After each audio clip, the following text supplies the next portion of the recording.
ಮೇಷರಾಶಿಯವರು ಮಕ್ಕಳಿಂದ ಶುಭವಾರ್ತೆಯನ್ನು ಕೇಳಬಹುದು. ಮಕ್ಕಳಲ್ಲಿ ಇರತಕ್ಕಂತಹ ಯಾವುದೋ ಒಂದು ಪ್ರತಿಭೆ ಅಥವಾ ಅವರಲ್ಲಿರ್ತಕ್ಕಂತಹ ಬುದ್ಧಿವಂತಿಕೆ, ವಿದ್ಯಾಭ್ಯಾಸದ ಗುಣಮಟ್ಟ ಇವೆಲ್ಲವೂ ಕೂಡ ನಿಮಗೆ ಧನಾತ್ಮಕವಾದಂತಹ ಫಲಿತಾಂಶವನ್ನು ಕೊಟ್ಟು ಕುಟುಂಬಕ್ಕೆ ಕೀರ್ತಿಯನ್ನು, ಸಂತೋಷವನ್ನು ಹೆಚ್ಚು ಮಾಡ್ತಕ್ಕಂಥದ್ದಾಗಬಹುದು. ಆರ್ಥಿಕವಾದಂತಹ ವಿಚಾರಕ್ಕೆ ಹೋರಾಟವನ್ನು ನಡೆಸಬೇಕಾದಂಥದ್ದು. ಹಣಕಾಸಿನ ವಿಷಯ ಬಂತು ಅಂತಂದರೆ ಸ್ವಲ್ಪ ಹೋರಾಟ ಮಾಡಬೇಕಾಗತ್ತೆ. ಸರಿಯಾದಂತಹ ರೀತಿಯಲ್ಲಿ ನನಗೆ ನ್ಯಾಯ ಬರಬೇಕು ಅನ್ನುವಂಥದ್ದನ್ನು ಕೇಳಬೇಕಾದಂಥದ್ದಿರುತ್ತೆ. ಮನೆಯಲ್ಲಿ ಅಸಮಾಧಾನ, ಏನೋ ಒಂದು ರೀತಿಯಲ್ಲಿ ಸಮಾಧಾನ ಇಲ್ಲ. ಮಕ್ಕಳಿಂದ ಏನೋ ಒಳ್ಳೆಯ ವಾರ್ತೆ ಇದೆ, ಆದರೆ ಇಡೀ ಮನೆಯಲ್ಲಿ ಎಲ್ಲ ವಿಚಾರಗಳನ್ನು ಗಮನಿಸಿದಾಗ ಅಷ್ಟೊಂದು ಸಮಾಧಾನಕರವಾದಂತಹ ವಾತಾವರಣ ಇರೋದಿಲ್ಲ. ಆಸ್ತಿಯ ವಿಚಾರದಲ್ಲಿ ಕುತಂತ್ರ ನಡೆದು ಸಮಸ್ಯೆ ಆಗಬಹುದು. ಅದು ಮನಸ್ಸಿಗೆ ಎಲ್ಲರ ಮೇಲೂ ಕೂಡ ಪರಿಣಾಮವನ್ನು, ಆಘಾತವನ್ನು ಉಂಟು ಮಾಡ್ತಕ್ಕಂಥದ್ದಾಗತ್ತೆ. ಯಾವುದೇ ರೀತಿಯ ಕಿರಿಕಿರಿಯನ್ನು ಮಾಡಿಕೊಳ್ಬೇಡಿ. ಉತ್ತಮವಾದಂತಹ ರೀತಿಯಲ್ಲೇ ನಿಮ್ಮ ಸಮಸ್ಯೆಯನ್ನು ಬಗೆಹರಿಸ್ಕೊಳ್ಳಿ ಎನ್ನುವಂಥದ್ದು. ಬೆಂಕಿ ಮತ್ತು ನೀರಿನಿಂದ ದೂರ ಇರಬೇಕು. ಇದರಿಂದ ಅವಘಡ ಅಥವಾ ಏನೋ ತೊಂದರೆ ಸಂಭವಿಸ್ತಕ್ಕಂತಹ ಸೂಚನೆ ಇದೆ ಅನ್ನುವಂಥದ್ದು ಗೊತ್ತಾಗುತ್ತೆ. ಭೂವರಾಹ ಸ್ವಾಮಿಯನ್ನು ಪ್ರಾರ್ಥನೆ ಮಾಡಿ ಆಸ್ತಿಯ ವಿಚಾರವಾಗಿರತಕ್ಕಂತಹ ಗೊಂದಲಗಳು, ಕಿರಿಕಿರಿ ಅಥವಾ ಕುತಂತ್ರ ದೂರವಾಗಿ ನ್ಯಾಯಸಮ್ಮತವಾಗಿ ನಿಮಗೇನು ಬರಬೇಕು ಅದು ನಿಮ್ಮ ಪಾಲಾಗಲಿ. ಶುಭವಾಗಿ. ವೃಷಭ ರಾಶಿ, ನೌಕರಿಯಲ್ಲಿ, ವೃತ್ತಿಯಲ್ಲಿ, ಉದ್ಯೋಗದಲ್ಲಿ ಸಮಾಧಾನ ಇರತಕ್ಕಂತಹ ದಿವಸ ಇದು. ಹಾಗಾಗಿ ನೆಮ್ಮದಿಯಿಂದ ನಿಮ್ಮ ಕರ್ತವ್ಯವನ್ನು, ನಿಮ್ಮ ಕೆಲಸವನ್ನು ನೀವು ಮಾಡಿ ಪೂರೈಸ್ಬೋದು. ಕಟ್ಟಡ ನಿರ್ಮಾಣ ಕಾರ್ಯ ಅದು ಸ್ವಲ್ಪ ಪ್ರಗತಿಯನ್ನು ಅಥವಾ ಇನ್ನೊಂದಷ್ಟು ಮೇಲ್ದರ್ಜೆಯ ಸ್ಥಾನವನ್ನು ಪಡ್ಕೊಳ್ಳುತ್ತೆ ಅನ್ನುವಂಥದ್ದು. ಮನೆಯಲ್ಲಿ ಶುಭದ ವಾತಾವರಣ, ಅಂದರೆ ಎಲ್ಲವೂ ಕೂಡ ಸಮಾಧಾನಕರವಾಗಿ, ಸಂತೋಷವಾಗಿ ನಿಮಗೆ ಮನೆಯಲ್ಲಿ ಉಂಟಾಗುವಂಥದ್ದು, ಎಲ್ಲರೂ ಕೂಡ ಸಂತೋಷಭರಿತರಾಗಿ ಇರತಕ್ಕಂಥದ್ದು, ಆ ರೀತಿಯ ವಾತಾವರಣ ಇರುತ್ತೆ. ಹಣದ ವಿಚಾರಕ್ಕೆ ಮಾತ್ರ ಸ್ವಲ್ಪ ಮಾತುಕತೆ ನಡೆಯುತ್ತೆ. ದುಡ್ಡಿನ ವಿಷಯ ಬಂತು ಅಂತಂದರೆ ಅಲ್ಲಿ ಮಾತುಗಳು ಬರುತ್ತೆ. ಸರಿಯಾದಂತಹ ಲೆಕ್ಕ ಬೇಕಾಗತ್ತೆ. ಅಥವಾ ಯಾವುದಕ್ಕೆ ಏನು ಖರ್ಚಾಯಿತು, ಹೇಗೆ ಬಂತು, ಹೇಗೆ ಹೋಯಿತು, ಎಲ್ಲವೂ ಕೂಡ ಅಲ್ಲಿ ಮುನ್ನೆಲೆಗೆ ಬರುವಂಥದ್ದು. ನಿಮ್ಮ ಬಗ್ಗೆ ಬಂಧುಗಳಲ್ಲಿ ವಿಶೇಷವಾದಂತಹ ಚರ್ಚೆ ನಡೆಯುತ್ತೆ. ನಿಮ್ಮ ವಿಷಯವನ್ನು ಮುಂದಿಟ್ಟುಕೊಂಡು ಒಂದಷ್ಟು ಚರ್ಚೆಯನ್ನು ಮಾಡ್ತಾರೆ. ಅದರ ಬಗ್ಗೆ ಗಮನಿಸಬೇಕಾದಂಥದ್ದು. ಮಕ್ಕಳ ಭವಿಷ್ಯದ ಬಗ್ಗೆ ಚಿಂತೆಯನ್ನು ನಡೆಸ್ತೀರಿ. ಮಕ್ಕಳ ಜೀವನ ಹೇಗೆ, ಅವರ ಮುಂದಿನ ವಿದ್ಯಾಭ್ಯಾಸ ಹೇಗೆ, ಏನಾದರೂ ಅವರು ಉನ್ನತವಾದಂತಹ ವ್ಯಾಸಂಗಕ್ಕೆ ದೂರದೂರಿಗೋ ವಿದೇಶಕ್ಕೋ ಹೋಗ್ತೀನಿ ಅಂತಂದರೆ ಹೇಗೆ ವ್ಯವಸ್ಥೆ, ಇವೆಲ್ಲವೂ ಕೂಡ ಚರ್ಚೆಗೆ ಬರುವಂಥದ್ದಾಗುತ್ತೆ. ಐಶ್ವರ್ಯ ಲಕ್ಷ್ಮಿಯನ್ನು ಪ್ರಾರ್ಥನೆ ಮಾಡಿ. ಶುಭವಾಗಿ. ಮಿಥುನ ರಾಶಿ, ಮಾನಸಿಕವಾಗಿ ಏನೋ ಒಂದು ರೀತಿಯ ಕಳವಳ ಅಥವಾ ಭಯ, ಆತಂಕ ನಿಮ್ಮಲ್ಲಿ ಮನೆ ಮಾಡಿರ್ತಕ್ಕಂಥದ್ದಾಗತ್ತೆ. ಮನಸ್ಸಿನಲ್ಲಿ ಎಷ್ಟೇ ಧೈರ್ಯ ತಂದುಕೊಂಡರೂ ಕೂಡ ಮಾನಸಿಕವಾಗಿ ಏನೋ ಸಮಾಧಾನ ಇಲ್ಲದೆ ಇರತಕ್ಕಂಥದ್ದಾಗತ್ತೆ. ಅದರಿಂದ ನೋವನ್ನು ಪಡ್ತೀರಿ, ಬೇಸರವಾಗುತ್ತೆ ಎನ್ನುವಂಥದ್ದು. ಆರ್ಥಿಕ ಸಂಕಷ್ಟ ದೂರವಾಗ್ತಕ್ಕಂಥದ್ದು. ಹಣಕಾಸಿನ ವಿಚಾರದಲ್ಲಿ ಇರುವಂತಹ ಕಷ್ಟದ ಸಮಯ ಇವತ್ತಿನ ಮಟ್ಟಿಗೆ ಅದು ಏನೂ ಕಾಣಿಸ್ಕೊಳ್ಳದಲೇ ನಿಮಗೆ ಅದರಿಂದ ಒಂದು ರೀತಿಯ ಸಮಾಧಾನ ಆಗುವಂಥದ್ದಾಗ್ಬೋದು. ಸ್ತ್ರೀಯರಿಗೆ ಧನಲಾಭದ ಯೋಗ ಇರುವಂಥದ್ದು, ದುಡ್ಡು ಸಿಕ್ಕುವಂಥದ್ದಾಗತ್ತೆ. ಕುಟುಂಬದಲ್ಲಿ ಕಲಹದ ವಾತಾವರಣ ಇದ್ದರೆ, ಅದಕ್ಕೆ ಅವಕಾಶ ಇದ್ದರೆ ಎಚ್ಚರಿಕೆಯಿಂದ ಇರಿ. ಜಗಳ ಆಗೋದಕ್ಕೆ ಏನಾದರೂ ಸೂಚನೆಗಳು ಕಾಣ್ತಾ ಇದೆ ಅಂತಾದರೆ ದಯವಿಟ್ಟು ಅದನ್ನು ತಪ್ಪಿಸ್ತಕ್ಕಂತಹ ಪ್ರಯತ್ನವನ್ನು ಮಾಡಿ. ಜಗಳ ಬೇಡ ಅನ್ನುವಂಥದ್ದು, ಅದರ ಬಗ್ಗೆ ನಿಮ್ಮ ಸರಿಯಾದಂತಹ ಪ್ರಯತ್ನ ಇರಬೇಕಾದಂಥದ್ದು. ಜಗಳದಲ್ಲಿ ನಿಮಗೂ ಖುಷಿ ಇದೆ ಅಂತಾದಾಗ ಕಷ್ಟವಾದೀತು, ಆಲೋಚನೆಯನ್ನು ಮಾಡಿ. ಮಕ್ಕಳ ಚಟುವಟಿಕೆ ನಿಮಗೆ ಸಮಾಧಾನ ಕೊಡುತ್ತೆ. ಮಕ್ಕಳಿಂದ ಏನು ಯಾವುದೇ ರೀತಿಯ ಅಭ್ಯಂತರಗಳು ಇಲ್ಲದೆ ಇರತಕ್ಕಂಥದ್ದು. ಮೋಜು ಮಸ್ತಿ ಇತ್ಯಾದಿಗಳಿಗೋಸ್ಕರವಾಗಿ ಹೋಗೋದ್ರಿಂದ ತೊಂದರೆಯಾಗತ್ತೆ, ಅದನ್ನು ಗಮನಿಸ್ಕೊಳ್ಬೇಕಾದಂಥದ್ದು. ಚಂದ್ರಗ್ರಹಣವನ್ನು ವಿಶೇಷವಾಗಿ ಪ್ರಾರ್ಥನೆ ಮಾಡಿ. ದಧಿ ಶಂಖ ತುಷಾರಾಭಂ ಕ್ಷೀರೋದಾರ್ಣವ ಸಂಭವಂ ನಮಾಮಿ ಶಶಿನಂ ಸೋಮಂ ಶಂಭೋರ್ಮಕುಟಭೂಷಣಂ ಎಂಬುದಾಗಿ 10 ಸಲ ಹೇಳಿಕೊಳ್ಳಿ. ಚಂದ್ರಗ್ರಹಣ ಅನುಗ್ರಹವನ್ನು ಪಡ್ಕೊಳ್ಳಿ. ಶುಭವಾಗಿ. ಕರ್ಕಾಟಕ ರಾಶಿ, ಸೇವಕ ವರ್ಗದಿಂದ ತೊಂದರೆಯಾಗತಕ್ಕಂತಹ ಸೂಚನೆ. ಮನೆಯಲ್ಲಿ ಕೆಲಸ ಮಾಡ್ತಕ್ಕಂಥವರು ಅಥವಾ ಕಚೇರಿಯಲ್ಲಿ ನಿಮ್ಮ ಕೈ ಕೆಳಗೆ ಕೆಲಸ ಮಾಡ್ತಕ್ಕಂಥವರಿಂದ ನಿಮಗೆ ಸ್ವಲ್ಪ ಸಮಸ್ಯೆ ಆಗುತ್ತೆ, ತೊಂದರೆಗೂ ಕೂಡ ಅವಕಾಶಗಳಾಗತ್ತೆ. ಎಚ್ಚರಿಕೆ ಇರಲಿ. ಸಂಶಯದ ಮನೋಭಾವ ಒಳ್ಳೆಯದಲ್ಲ. ಎಲ್ಲೂ ಕೂಡ ಸಂಶಯವನ್ನೇ ಇಟ್ಕೊಳ್ಬಾರ್ದು. ಸಂಶಯಂನಾಭ್ಯಾಪದ್ಯೆ ಅನ್ನುವಂತಹ ಮಾತು. ಅಂದರೆ ಸಂಶಯವನ್ನು ಇಟ್ಟುಕೊಂಡ್ರೆ, ಅನುಮಾನವನ್ನು ಇಟ್ಟುಕೊಂಡ್ರೆ ಅದು ದೊಡ್ಡದಾದಂತಹ ಒಂದು ರೋಗ. ಅದಕ್ಕೆ ಯಾವ ರೀತಿ ಔಷಧಿಯನ್ನು ಕಂಡುಹಿಡಿತಕ್ಕಂಥದ್ದು, ಏನೇ ಆದರೂ ಕೂಡ ಅದನ್ನು ಪರಾಮರ್ಶೆ ಮಾಡಿ ನಾವು ಅದನ್ನು ನೋಡಬೇಕಾದಂಥದ್ದು. ವಿಷಯದ ಕೊರತೆಯಿಂದ ನಷ್ಟವಾಗುತ್ತೆ. ಯಾವುದರ ಬಗ್ಗೆ ನಿಮಗೆ ಸರಿಯಾದಂತಹ ಮಾಹಿತಿ ಇರುವುದಿಲ್ವೋ ಅದು ನಿಮಗೆ ಒಂದಷ್ಟು ನಷ್ಟವನ್ನು ಉಂಟು ಮಾಡುತ್ತೆ ಅಂತ ಅರ್ಥ. ಹಣ ಹೂಡಿಕೆಯಿಂದ ಲಾಭ ಇದೆ, ಹಾಗಂತ ಇದು ಪ್ರಚೋದನೆ ಮಾತು ಅಂತ ತಿಳ್ಕೊಂಡು ಹಣ ಹೂಡೋದಕ್ಕೆ ಮುಂದಾಗುವಂಥದ್ದಲ್ಲ.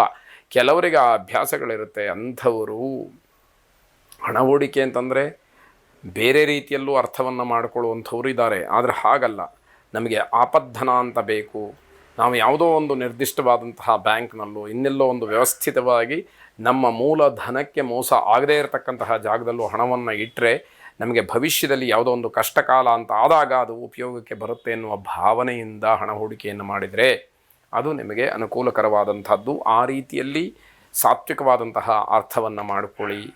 ಇನ್ಯಾವುದೋ ಒಂದು ದುರಾಸೆಗೆ ಬಿದ್ದು ಇನ್ಯಾವುದೋ ಸ್ಟಾಕು ಶೇರು ಇತ್ಯಾದಿಗಳ ಆ ಒಂದು ಬಿಸ್ನೆಸ್ ಮೈಂಡಿಂದ ವ್ಯಾಪಾರಿ ಬುದ್ಧಿಯಿಂದ ನೀವು ಪ್ರಯತ್ನಗಳನ್ನು ಮಾಡಿದಾಗ ಅದು ಇದಕ್ಕೆ ಪ್ರಚೋದನಾಕಾರಿಯಾದಂತಹ ಮಾತಲ್ಲ ಅನ್ನುವಂಥದ್ದನ್ನು ಗಮನಿಸಿ. ವ್ಯಾವಹಾರಿಕವಾಗಿ ಅಭಿವೃದ್ಧಿಯನ್ನು ಹೊಂದೋದಕ್ಕೆ ಅವಕಾಶಗಳಿರುತ್ತೆ. ಮಕ್ಕಳ ಜೊತೆ ಹೊಂದಾಣಿಕೆ ಅಂತಕ್ಕಂಥದ್ದಿರಲಿ, ಮಕ್ಕಳಿಗೆ ಸರಿಯಾದಂತಹ ತಿಳುವಳಿಕೆಯನ್ನು ಹೇಳಿ, ಅವರ ಅಭಿಪ್ರಾಯಗಳನ್ನು ಕೇಳಿ. ಅಭಿಪ್ರಾಯವನ್ನು ನೀವು ಕೇಳಿದ ತಕ್ಷಣ ಅದೇ ತೀರ್ಮಾನ ಅಂತಲ್ಲ, ಆ ಕೇಳುವಷ್ಟು ತಾಳ್ಮೆ ಇಲ್ಲ ಅಂತಾದರೆ ಅದು ತಪ್ಪಾದೀತು ಅನ್ನುವಂಥದ್ದು. ಗೋಪಾಲಕೃಷ್ಣನನ್ನು ಪ್ರಾರ್ಥನೆ ಮಾಡಿ, ವಸುದೇವ ಸುತಂ ದೇವಂ ಕಂಸ ಚಾಣೂರಮರ್ದನಂ ದೇವಕೀ ಪರಮಾನಂದಂ ಕೃಷ್ಣಂ ವಂದೇ ಜಗದ್ಗುರುಂ ಎಂಬುದಾಗಿ ನಿಮ್ಮ ಪ್ರಾರ್ಥನೆ ಇರಲಿ. ಶುಭವಾಗಿ. ಸಿಂಹರಾಶಿ ವಿದ್ಯಾರ್ಥಿಗಳು ನಿಮ್ಮ ವಿದ್ಯಾಭ್ಯಾಸಕ್ಕೆ ಆದ್ಯತೆಯನ್ನು ನೀಡಬೇಕು. ವಿದ್ಯಾ ಕ್ಷೇತ್ರದಲ್ಲಿ, ಶೈಕ್ಷಣಿಕ ಕ್ಷೇತ್ರದಲ್ಲಿ, ವ್ಯಾಸಂಗ ಕ್ಷೇತ್ರದಲ್ಲಿ ಅತ್ಯುನ್ನತವಾದಂತಹ ಸಾಧನೆಗೆ ಅವಕಾಶ ಇದೆ. ಆದರೆ ನಿಮ್ಮ ಪ್ರಯತ್ನ ಅಲ್ಲಿ ಬಹಳ ಮುಖ್ಯ. ಭಗವಂತನ ಅನುಗ್ರಹ ಅದೃಷ್ಟದ ಜೊತೆಗೆ ನಿಮ್ಮ ಪ್ರಾಮಾಣಿಕವಾದಂತಹ ಪ್ರಯತ್ನ, ನಿಮ್ಮ ಗಟ್ಟಿತನ ಏನಿದೆ ಅದು ನಿಮಗೆ ಪೂರ್ಣ ಫಲವನ್ನು, ಪೂರ್ಣ ಫಲಿತಾಂಶವನ್ನು ಧನಾತ್ಮಕವಾಗಿ ನೀಡ್ತಕ್ಕಂಥದ್ದಾಗತ್ತೆ. ಬೇರೆ ಚಟುವಟಿಕೆಗಳಲ್ಲೂ ಕೂಡ ನಿರ್ದಿಷ್ಟವಾಗಿ ನೀವು ನಿಮ್ಮ ತೊಡಗಿಸ್ಕೊಳ್ಳಿ. ವಿದ್ಯೆಗೆ ಪೂರಕವಾದಂತಹ ಯಾವುದು ಬೇಕೋ ಅದರಲ್ಲಿ ನೀವು ಚಟುವಟಿಕೆಯಿಂದ ಇರಿ, ಆಸಕ್ತರಾಗಿರಿ, ಉತ್ಸುಕತೆಯಿಂದ ಇರಿ. ಅಲ್ಲಿ ನೀವು ಭಾಗಿಗಳಾಗಿ, ಬೇಡ ಅಂತ ಏನಿಲ್ಲ. ಆದರೆ ವಿದ್ಯಾಭ್ಯಾಸವೇ ನಿಮಗೆ ಮುಖ್ಯವಾದಂತಹ ಗುರಿಯಾಗಿರಬೇಕು ಅನ್ನುವಂಥದ್ದು. ಶೀತ ಸಂಬಂಧಿಯಾದಂತಹ ಸಮಸ್ಯೆಗಳು ಕಾಡಬಹುದು. ಸ್ವಲ್ಪ ಅದರ ಬಗ್ಗೆ ಗಮನವನ್ನು ಹರಿಸಿದಾಗ ಬೇರೆ ಬೇರೆ ಕೆಲಸಗಳಿಗೆ ಅದು ತೊಂದರೆಯನ್ನು ಮಾಡೋದು ತಪ್ಪುತ್ತೆ ಅಂತ ಅರ್ಥ. ಅಧಿಕವಾದಂತಹ ತಿರುಗಾಟದಿಂದ ಸ್ವಲ್ಪ ಬೇಸರವಾಗುತ್ತೆ. ಆದರೆ ಕೆಲವು ಸಂದರ್ಭದಲ್ಲಿ ಅನಿವಾರ್ಯವೇನೋ ಅಂತ ಹೇಳಿ ಅನ್ನಿಸಬಹುದು.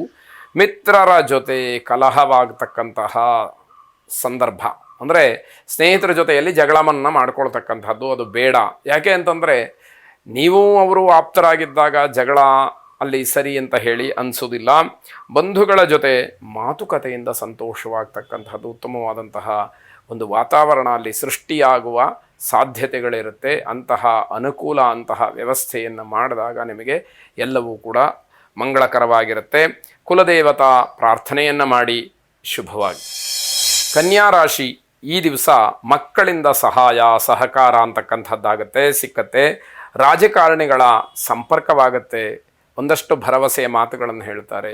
ಆದರೆ ಆ ಭರವಸೆಯ ಮಾತುಗಳು ಈಡೇರುವವರೆಗೂ ಅದು ಯಾವುದನ್ನು ಕೂಡ ಸತ್ಯ ಅಂತ ಹೇಳಿ ನೀವು ನಂಬಿದರೆ ಮೂರ್ಖರಾಗಿಬಿಡ್ತೀರಿ.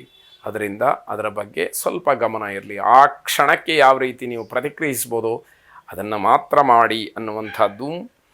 ಅವಮಾನಕ್ಕೆ ಅವಕಾಶಗಳಾಗತ್ತೆ. ಅದರಿಂದ ಸರಿಯಾದಂತಹ ಸಂದರ್ಭಗಳನ್ನು ನೀವು ಗಮನಿಸಬೇಕಾದಂಥದ್ದು.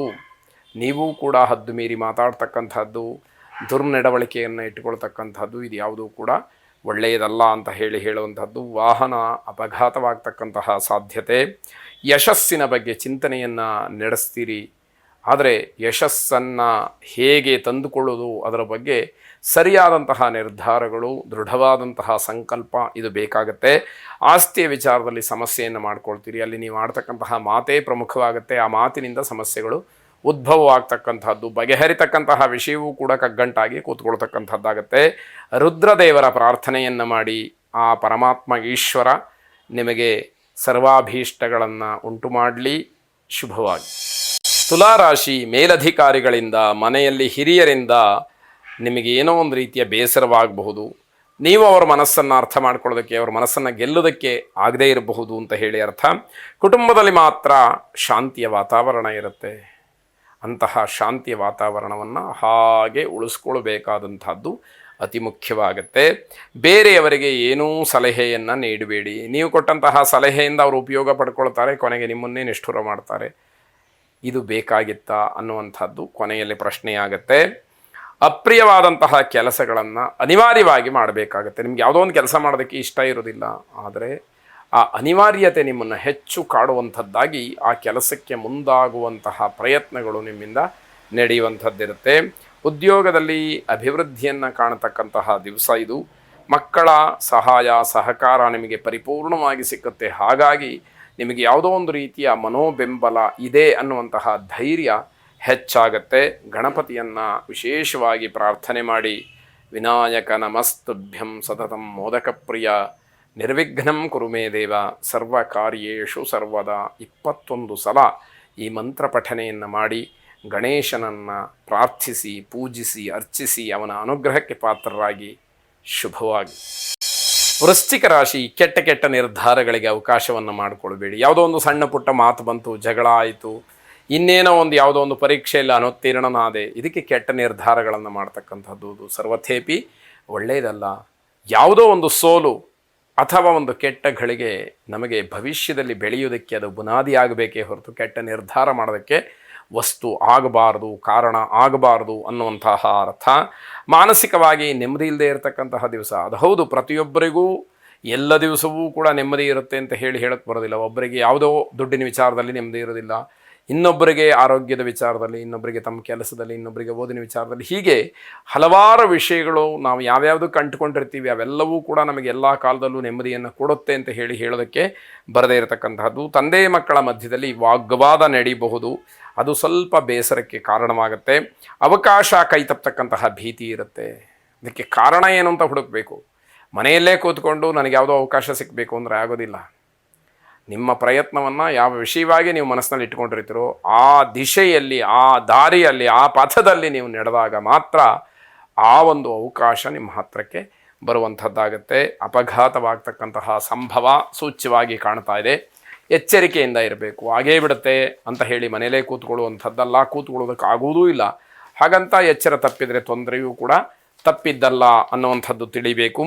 ದೂರದೂರಿನ ಪ್ರಯಾಣದ ಸಾಧ್ಯತೆ ಅಥವಾ ಆ ಒಂದು ಸಂಕಲ್ಪ ಅಥವಾ ಆ ಒಂದು ಯೋಚನೆಗಳು ಚರ್ಚೆ ಆಗುವಂತಹ ಸಾಧ್ಯತೆ ಇದೆ. ಶಕ್ತಿ ದೇವತಾ ಪ್ರಾರ್ಥನೆಯನ್ನು ಮಾಡಿ, ಸರ್ವಮಂಗಲ ಮಾಂಗಲ್ಯೆ ಶಿವೆ ಸರ್ವಾರ್ಥ ಸಾಧಿಕೆ ಶರಣ್ಯೆ ತ್ರ್ಯಂಬಕೆ ಗೌರಿ ನಾರಾಯಣಿ ನಮೋಸ್ತುತೆ ಎಂಬುದಾಗಿ ನಿಮ್ಮ ಪ್ರಾರ್ಥನೆ ಇರಲಿ. ಈ ಮಂತ್ರವನ್ನು 9 ಬಾರಿ ಪಠನೆ ಮಾಡಿ ಜಗನ್ಮಾತೆಯ ಅನುಗ್ರಹಕ್ಕೆ ಪಾತ್ರರಾಗಿ. ಶುಭವಾಗಿ.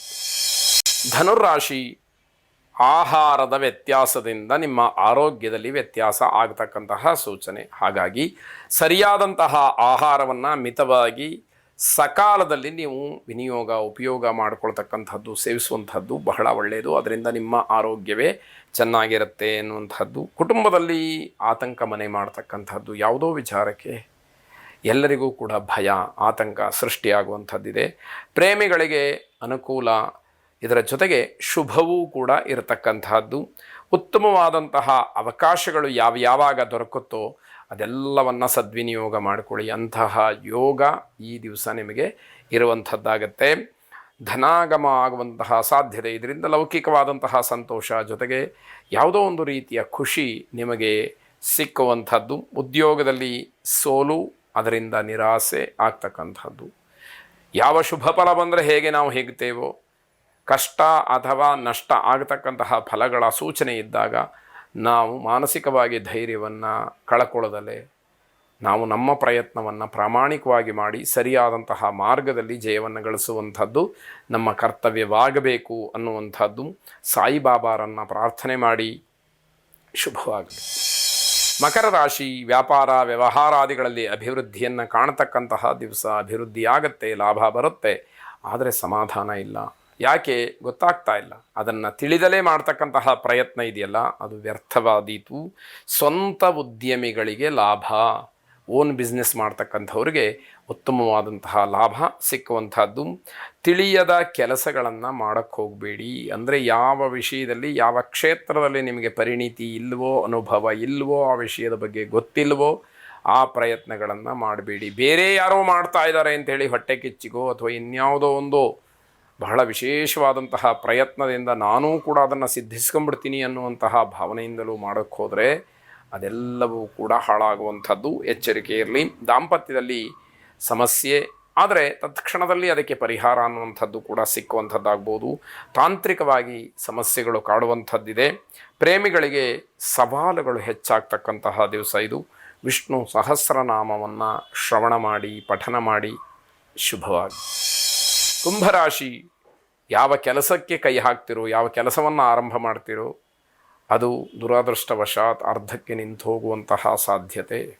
ಹಾಗಾಗಿ ಅದಕ್ಕೆ ಮುಂಚಿತವಾಗಿ ಬೇಕಾದ ಅನುಕೂಲಗಳನ್ನು, ಸಲಕರಣೆಗಳನ್ನು, ವ್ಯವಸ್ಥೆಯನ್ನು ಮಾಡಿಕೊಂಡು ನಂತರದಲ್ಲಿ ಮುಂದುವರಿಬೇಕಾದಂಥದ್ದು. ಶತ್ರುಗಳಿಂದ ಮೋಸ ಹೋಗುವಂತಹ ಸಾಧ್ಯತೆ ಇದೆ. ಎಚ್ಚರಿಕೆ ಇರಲಿ. ನಿಮ್ಮ ವಿರೋಧಿಗಳು ನಿಮಗೆ ಮೋಸ ವಂಚನೆಯನ್ನು ಮಾಡ್ತಾರೆ, ಅದಕ್ಕೆ ಕಾಯ್ತಾ ಇರ್ತಾರೆ. ಎಚ್ಚರಿಕೆ ಇರಬೇಕಾದಂಥದ್ದು. ಆರೋಗ್ಯದಲ್ಲಿ ಸಣ್ಣ ಪುಟ್ಟ ವ್ಯತ್ಯಾಸಗಳಿಂದ ಭಯ ಹೆಚ್ಚಾಗುತ್ತೆ. ಏನಾಗ್ಬಿಡುತ್ತೋ ನನ್ನ ಜೀವಕ್ಕೆ, ಯಾವ ಕ್ಷಣದಲ್ಲಿ ಏನೋ ನನ್ನ ಜವಾಬ್ದಾರಿಗಳು ಇನ್ನೂ ಬೇಕಾದಷ್ಟಿದೆ, ಹೀಗೆಲ್ಲ ಆಲೋಚನೆಗಳು ಮನಸ್ಸಿಗೆ ಬರುವಂಥದ್ದಾಗಬಹುದು. ಬಂಧುಗಳಲ್ಲಿ ವಿರಸ ಉಂಟಾಗುತ್ತೆ. ನನಗೆ ಸಮಸ್ಯೆ ಇದೆ, ನನಗೆ ತೊಂದರೆ ಇದೆ ಅಂತಂದರೆ ಒಬ್ಬರು ನನ್ನನ್ನು ನೋಡಲಿಕ್ಕೆ, ಮಾತಾಡಲಿಕ್ಕೆ, ನನ್ನ ಸಹಾಯಕ್ಕೆ, ಸಹಕಾರಕ್ಕೆ, ಬೆಂಬಲಕ್ಕೆ ನನ್ನ ಹಿಂದೆ ಬಂದು ನಿಲ್ಲುವಂಥವ್ರು ಇಲ್ಲ ಅನ್ನುವಂಥದ್ದು ಬೇಸರವನ್ನು, ದುಃಖವನ್ನು, ನೋವನ್ನು ತರುವಂಥದ್ದಾಗತ್ತೆ. ಮಕ್ಕಳ ವಿಚಾರದಲ್ಲಿ ಚಿಂತೆಯನ್ನು ಮಾಡ್ತೀರಿ. ಮಕ್ಕಳು ಕೂಡ ಸರಿಯಾದಂತಹ ರೀತಿಯಲ್ಲಿ, ವ್ಯವಸ್ಥಿತವಾದಂತಹ ರೀತಿಯಲ್ಲಿ ಇನ್ನೂ ಜೀವನವನ್ನು ನಡೆಸ್ತಾ ಇಲ್ಲ ಅನ್ನುವಂಥದ್ದು. ಅಪವಾದಕ್ಕೆ ಒಳಗಾಗುವಂಥದ್ದು, ಯಾವುದೋ ತಪ್ಪು ನಿಮ್ಮ ಮೇಲೆ ಬರುವಂಥದ್ದಾಗಬಹುದು. ಸುದರ್ಶನ ಮಹಾವಿಷ್ಣುವನ್ನು ಪ್ರಾರ್ಥನೆ ಮಾಡಿ. ಎಲ್ಲ ಆತಂಕಗಳು ಕೂಡ ದೂರವಾಗಲಿ. ಮಹಾವಿಷ್ಣುವಿನ ರಕ್ಷಣೆ ನಿಮಗೆ ಸಂಪೂರ್ಣವಾಗಿ ಸಿಕ್ಕಿ ನಿಮ್ಮನ್ನು ಕಾಪಾಡಲಿ. ಶುಭವಾಗಿ. ಕೊನೆಯದಾಗಿ ಮೀನರಾಶಿ, ಸ್ಥಿರಾಸ್ತಿಯ ಖರೀದಿಯ ವಿಚಾರವನ್ನು ಮಾತಾಡಬಹುದು. ಯಾವುದೋ ಒಂದು ಆಸ್ತಿಯನ್ನು ಕೊಂಡುಕೊಳ್ಳುವ ವಿಚಾರ ಮುನ್ನೆಲೆಗೆ ಬರುವಂಥದ್ದು. ಅದಕ್ಕೆ ಸಂಬಂಧಪಟ್ಟಂತಹ ದಾಖಲಾತಿಗಳನ್ನು ಅಥವಾ ಅದಕ್ಕೆ ಸಂಬಂಧಪಟ್ಟಂತಹ ವ್ಯಕ್ತಿಗಳನ್ನು ಭೇಟಿ ಮಾಡಿ ಅವರ ಜೊತೆಯಲ್ಲಿ ಮಾತುಕತೆಗಳನ್ನು ನಡೆಸುವಂಥದ್ದಾಗಬಹುದು. ಹಳೆಯ ಮಿತ್ರರ ಭೇಟಿಯಿಂದ ಸಂತೋಷವಾಗುತ್ತೆ. ತುಂಬ ಹಿಂದೆ ಪರಿಚಯ ಅಥವಾ ಆ ಕಾಲದ ಮಿತ್ರರು, ಸ್ನೇಹಿತರ ಭೇಟಿ ಪುನಃ ಆಗೋದರಿಂದ ಒಂದಷ್ಟು ಸಂತೋಷಕ್ಕೆ ಕಾರಣವಾಗುತ್ತೆ.